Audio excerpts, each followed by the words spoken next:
ஆச்சாரம் டிவி நேயர்களுக்கு வணக்கம். நாமளுக்கு திரை விமர்சனத்தில் பாட்டில் ராதா திரைப்படத்தின் திரை விமர்சனத்தை பற்றி தான் பார்க்க போகிறோம்.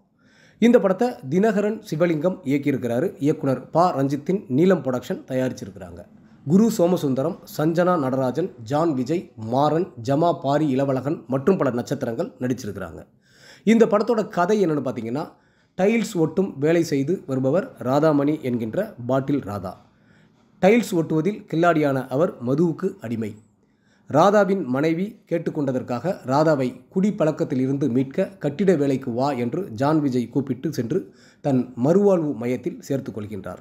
ஜான் விஜய் நடத்தும் அந்த மறுவாழ்வு மையம் ஒரு சிறை போன்று இருக்கின்றது. பாட்டில் ராதாவுக்கு அங்கு இருக்க பிடிக்காமல் ராதா தப்பித்து வெளியே வருகின்றார். இனியும் இவரை திருத்த முடியாது என குடும்பம் பிரிகின்றது. இழந்த குடும்பத்துடன் மீண்டும் சேர பாட்டில் ராதா குடியை கைவிட்டாரா இல்லையா என்பதே இந்த படத்தின் மீத கதை. குரு சோமசுந்தரம் குடிக்கு அடிமையானவராக சிறப்பாக நடித்துள்ளார். குடிகாரனின் மனைவியாக சஞ்சனா நடராஜன் நன்றாக நடித்திருக்கின்றார். அவர் பேசும் வசனங்கள் அருமை. ஜான் விஜய் அசத்தலான நடிப்பை கைதட்டில் பெறுகின்றார். மாறனின் காமெடி கை கொடுத்திருக்கின்றது.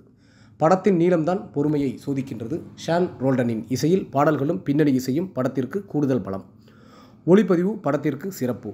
குடிக்காரர்களின் கதையை பாடம் நடத்தி ரசிகர்களை கஷ்டப்படுத்தாமல் ஜாலியாக கதை போகின்ற போக்கில் வாழைப்பழத்தில் ஊசி ஏற்றுவது போல கருத்துக்களை சொல்லி குடியால் குடும்பம் எப்படியெல்லாம் பாதிக்கப்படும், மனைவி யாரிடமெல்லாம் அசிங்கப்பட வேண்டியிருக்கும், குழந்தைகளின் எதிர்காலம் எப்படி சீரழியும் என அனைத்து விஷயங்களையும் அழகாக எடுத்து காட்டியுள்ள இயக்குனர் தினகரன் சிவலிங்கத்துக்கு பாராட்டுக்கள்.